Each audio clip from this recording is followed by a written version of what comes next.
మన Chiranjeevi vascular and multi speciality hospital దేశంలోనే best vascular and endovascular facilities and all multi speciality care. Namaste, welcome to Suman TV. నేను పద్మిని. ప్రస్తుతంతో పాటు ప్రముఖ ఆధ్యాత్మికవేత్త, వాస్తు జ్యోతిష పండితులు, లలిత ఉపాసకులు, వాస్తు జ్యోతిష శిక్షణ నిపుణులు బ్రహ్మశ్రీ నానాజీ పట్నాయక్ గారు మనతో పాటు ఉన్నారు. మాట్లాడదాం సార్. నమస్తే సార్. శ్రీమాత్రే నమః. శని వక్రగతికి సంబంధించి కర్కాటక రాశి వారికి ఈ 138 రోజులు ఎలా ఉండబోతున్నాయి సార్?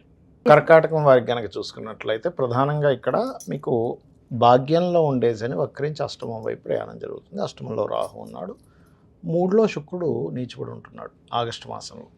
అయితే మీకు ఇది జూలై 27వ తేదీ నుంచి డిసెంబర్ 10 వరకు ఉంటుంది. కాబట్టి ఈ యొక్క గ్రహస్థితి అంటే ఈ వక్రగతి వీళ్ళు ప్రధానంగా ఇక్కడ వీళ్ళు చూసుకోవాల్సిన జాగ్రత్త ఏమిటంటే వక్రించిన శని 3లో ఉండే నీచబడ్డ శుక్రుడిని చూస్తున్నాడు.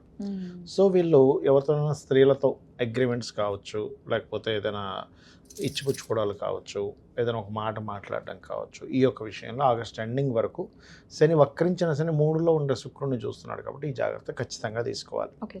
కాకపోతే వీళ్ళకి ఆగస్టు తర్వాత ఇన్వెస్ట్మెంట్స్ పెట్టుకోవడానికి మంచిది, కొత్త అగ్రిమెంట్స్కి మంచిది. బట్ ఆగస్ట్ లోపల మాత్రం పనికిరాదు. ఎందుకంటే ఇక్కడ ఈ కర్కాటకం వారికి 2లో కేతు ఉన్నాడు. సో కేతు ధనస్థానంలో ఉన్నాడు కాబట్టి వీళ్ళు ఎక్కువగా గణపతి ఆలయాలకు వెళ్ళడం, ఉలవలు బొబ్బర్లు దానంగా ఇవ్వడం ఇవి ఎక్కువగా చేస్తుండాలి. అయితే ఎప్పుడైతే ఈ శని వక్రించి అష్టమం వైపు వెళ్తున్నాడో కొంచెం జల ప్రాంతానికి వెళ్ళేవాళ్ళు, గుహలు, కేవ్స్ లాంటి ప్రదేశాలకు వెళ్ళేటువంటి విషయంలో కొద్దిగా జాగ్రత్తగా ఉండాలి.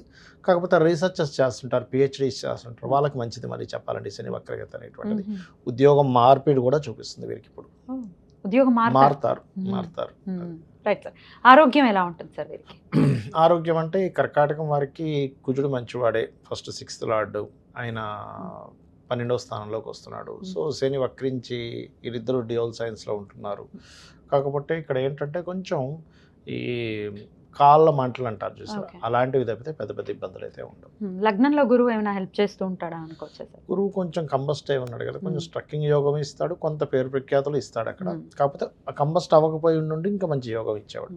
బట్ ఆయన రవి వెళ్ళిపోయాక కూడా కొంచెం శని గురువు శని ఎనర్జీస్తూ ఉన్నాడండి అక్కడ.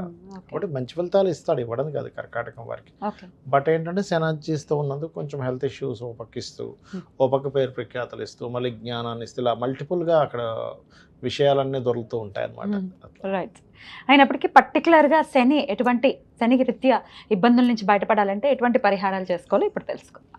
ఫస్ట్ ఆఫ్ ఆల్ ఏంటంటే పరిహారము అనేటువంటిది ఏంటంటే ఎప్పుడు కూడా శనికి సంబంధించినటువంటిది నువ్వులు దానంగా ఇవ్వడం. ఓకే. అదేవిధంగా కాస్త ఓల్డ్ ఏజ్ హోమ్స్ లేదా పెద్దవాళ్ళు ఉంటే వాళ్ళకి సేవ చేయడము, నూనెని ఆలయాల్లో దీపారాధన కనివ్వడం చేస్తూ ఉండాలి. అయితే ఇది శని మనకిప్పుడు గోచారంలో వక్రిస్తున్నాడు, కానీ వాళ్ళ పర్సనల్ చార్ట్స్లో కూడా ఒక గ్రహం వక్రించినందుకు భృగునందనాడి అనేటువంటి దాంట్లో ఒక విషయం చెప్పారు. అది పెండింగ్ కర్మ అంటాం దాన్ని మనం. ఏ గ్రహం వక్రించినా అది పెండింగ్ కర్మ. శనే వక్రించాడు అనుకోండి, వీళ్ళు పాస్ట్ లైఫ్లో చేయాల్సిన వర్క్ చేయలేదు, అది వర్క్ చేయడానికి వచ్చారు ఒకటి. రెండవది వీళ్ళు ఉన్న ప్రదేశం నుంచి మారితే వీళ్ళ కెరీర్ బాగుంటుందని కూడా అర్థం. అయితే ఇట్స్ డిపెండ్ ఆన్ శని. ఇప్పుడు వాళ్ళ పర్సనల్ చార్ట్లో పలానా దగ్గర వక్రించారు, ఆ వెనక రాశి నుంచి 159లో ఏ గ్రహాలు ఉన్నాయో చూడాలి. దాన్ని బట్టి వాళ్ళు ప్లేస్ మారడం వల్ల అభివృద్ధి ఉంటుందా ఉండదా అనేది తెలుస్తుంది. ఇంకోటి ఏంటి, డ్యూయల్ సైన్ వైపు వెళ్తుంటే రెండు జాబ్స్ చేస్తారని అట్లా చెప్పొచ్చు. ఎందుకంటే కర్మ 2 ప్లేసెస్కి ఆక్యుపై చేస్తున్నాడు కదా అట్లా. అదేవిధంగా జీవుడు వక్రించాడు అనుకోండి, వీళ్ళు ధర్మకార్యాలు కొన్ని పెండింగ్ ఉన్నాయి పూర్వజన్మల్లో. అంటే గురువు ధర్మకార్యాలు, జ్ఞాన సంబంధించినవి, లేకపోతే కొంతమంది చూడండి గుళ్ళు కట్టిస్తూ ఉంటారు, తీర్థయాత్రలకు వెళ్తూ ఉంటారు, దేవత వాటి దగ్గరికి అక్కడ సేవలు చేస్తూ ఉంటారు. ఇప్పుడు కొంతమంది పూజారులు ఉన్నారు, లేకపోతే వీళ్ళు ఉన్నారు దేవతా సంబంధించిన అదే టెంపుల్స్లో. వాళ్ళందరూ కూడా పాస్ట్ లైఫ్లో కొంత కర్మ బ్యాలెన్స్ ఉంది వారికి, లేకపోతే అంత ఈజీగా రాదు అది. అంతే కదా సార్. అదేవిధంగా కొంత ఉపాసనలు చేసేవారు, అవన్నీ కూడా జూపిటర్ వక్రించినందుకు వాళ్ళు చేస్తే క్లియర్ అవుతుంది అర్థం. అలాగే మెర్క్యూరీ రిట్రో అనుకోండి, వీళ్ళు నాలెడ్జ్ షేరింగ్ చేయాలి.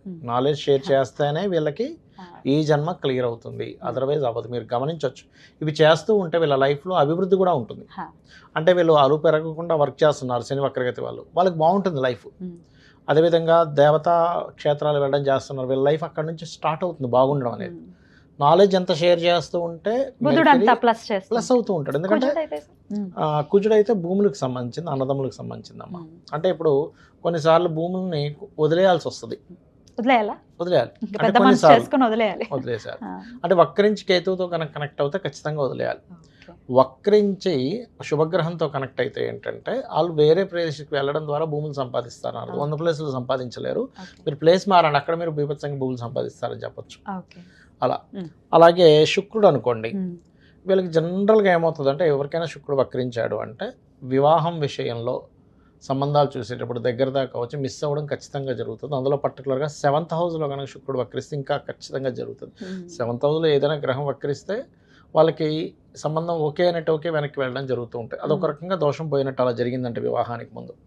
అలాగే వీళ్ళకి లగ్జరీ ఫైనాన్స్ సంపాదన లగ్జరీ అంతా కూడా వేరే ప్రదేశానికి వెళ్ళడం వల్ల బాగుంటుందని కూడా చెప్పొచ్చు. అయితే ఇక్కడ ఏంటంటే అది స్త్రీ జాతకం అనుకోండి, ఇంకా ఖచ్చితంగా స్త్రీమూర్తికి మార్పు వల్ల బాగుంటుందని చెప్పాలి. కాకపోతే ఇక్కడ ఏంటంటే ఎప్పుడైనా ఏదైనా గ్రహం వక్రించినప్పుడు, ఉదాహరణకి ఇప్పుడు వృషభంలో ఉండి శని వక్రించాడు, అప్పుడు నీచం వైపు వెళ్తుంది. అదే వృశ్చికంలో ఉండి వక్రించాడు, ఉచ్చం వైపు వెళ్తుంది. అంటే అది ఏ స్థానంలోకి వెళ్తుంది ఈజ్ మోస్ట్ ఇంపార్టెంట్. అంటే అది ఉచ్చమా నీచమా, ఫ్రెండ్లీ సైన్లోకి వెళ్తుందా, ఎనిమీ సైన్లోకి వెళ్తుందా, న్యూట్రల్గా ఉండే సైన్లోకి వెళ్తుందా ఈజ్ మోస్ట్ ఇంపార్టెంట్. రెండో విషయం ఏంటంటే అది వక్రించినప్పుడు అక్కడి నుంచి 159, అంటే ఉదాహరణకి మిథునంలో ఉండగా వక్రించింది, అప్పుడు అది వృషభం వైపు వస్తూ ఉంటుంది. వృషభము, కన్య, మన మకరము, కన్య, ఈ 3 రాసుల్లో ఏ ప్లానెట్స్ ఉన్నాయనే దాని మీద ఆధారపడుతుంది దాని రిజల్ట్ అనేది. చాలా పెద్ద క్యాలిక్యులేషన్, చాలా క్యాలిక్యులేషన్. కానీ మీకు దానివల్ల రిజల్ట్ ఖచ్చితంగా మీరు అది పాటించడం వల్ల మీకు రిజల్ట్ వస్తుందమ్మా. ఇప్పుడు ఒక వ్యక్తి వచ్చి అడిగాడు, ఏమంటే నేను ఇక్కడ చేయనా వేరే ప్రాంతానికి వెళ్ళి చేయనా, వక్రించి మంచి ప్లానెట్స్ అనుకోండి, ఖచ్చితంగా వాళ్ళు వేరే ప్రాంతానికి వెళ్ళడం ద్వారానే లైఫ్ బాగుంటుంది. ఇవన్నీ తెలుసుకోవాలంటే ఇట్లా నిష్ణాతుల దగ్గరికి వెళ్ళాల్సి ఉంటుంది. పర్సనల్ చార్ట్ చూసుకోవాలి. బట్ ఇన్ జనరల్ గా మేము రెమెడీస్ చేసుకోవాలనుకుంటున్నాం, మాకు భయంగా ఉంది, చాలా లాంగ్ పీరియడ్ కాబట్టి, మరి శని అనుగ్రహం కోసం ఎటువంటి రెమెడీస్ చేయమంటారు? ఫస్ట్ ఆఫ్ ఆల్ ఇక్కడ రెమెడీస్ అయితే శని అనుగ్రహం కోసం అయితే నేను చెప్పినట్టుగా నువ్వులు దానంగా ఇవ్వడం, ఆయిల్ దానంగా ఇవ్వడం, ఎక్కువ బద్దకించకుండా పోస్ట్ పోన్ చేయకుండా వర్క్స్ కంప్లీట్ చేయడం, ఇవి ఖచ్చితంగా చేయాలి. ఎప్పుడెప్పుడు దానం ఇవ్వమంటారు? శనివారాలు ఇవ్వాలమ్మా ఒకటి. రెండవది శని వక్రగతి ఉంది అంటే ఫస్ట్ ఆఫ్ ఆల్ వాళ్ళు అర్థం చేసుకోవాల్సింది, వాళ్ళ కిందని పనిచేసే వాళ్ళని ఎక్కడా కూడా హీనంగా చేయకూడదు.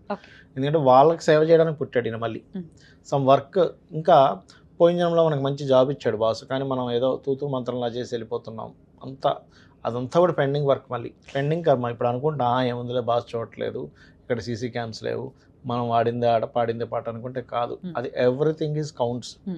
ప్రతిదీ మీకు చూసేవాడు ఒకడు ఉన్నాడు, ఒకటేంటి 5 ఉన్నారు, 5 కెమెరాలు పెట్టాడు ఆ ఒక్కడు. ఆ ఒక్కడు 5 కెమెరాలు పెట్టాడు అనమాట. సూర్యుడు, చంద్రుడు, కంటి దగ్గర ఉండే దేవతలు, చెవుల దగ్గర ఉండే దేవతలు అని కొంతమంది ఉంటారు.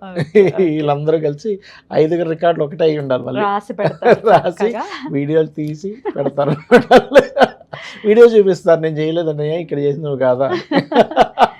ఇక దేవతారాధన, అమ్మవారి ఆరాధన కానీ లేకపోతే ఏ ఆరాధన కొంచెం మంచి ఫలితం ఇస్తుంది? ఎప్పుడైనా శని ఈ కలియుగ దైవం వెంకటేశ్వర స్వామి ఆరాధన అయితే పంచమాధిపతిని బట్టి ఏ ఆరాధన అనేది చెప్పాలి, 9వ అధిపతిని బట్టి ఏ క్షేత్రం అనేటువంటి చెప్పాలి. దాన్ని బట్టి వాళ్ళ పర్సనల్ చార్ట్లో 9th లార్డ్ 5th లార్డ్ చూసుకోవాలి. రైట్ సార్, చాలా అద్భుతంగా తెలియజేశారు సార్. భయపడాల్సిన అవసరం లేదు, మన నడవడిక బాగుంటే ఖచ్చితంగా ఆయన మంచి రిజల్ట్స్ ఇస్తాడు. అంతే కదా. ఇప్పుడు నడవడిక అంటే ధర్మము. ఇప్పుడు లలిత సహస్రనామాల్లో ధర్మాధ్యక్ష, ధనాధ్యక్ష, ధనధాన్య వివర్ధిని అంటుంది. అంటే ధర్మానికి అధ్యక్షురాలు. ధర్మానికి అధ్యక్షురాలు అయినప్పుడు ఆ ధర్మంగా ఉంటే అమ్మవారే ఓకే వీడు ధర్మంగా ఉన్నాడు రా అని చెప్పి ఆవిడే ధనం ఇచ్చేది. ఖచ్చితంగా. అద్భుతం సార్, చాలా వివరంగా మాకు తెలియజేసినందుకు కృతజ్ఞతలు సార్. నమస్తే. శ్రీమాత్రే నమః.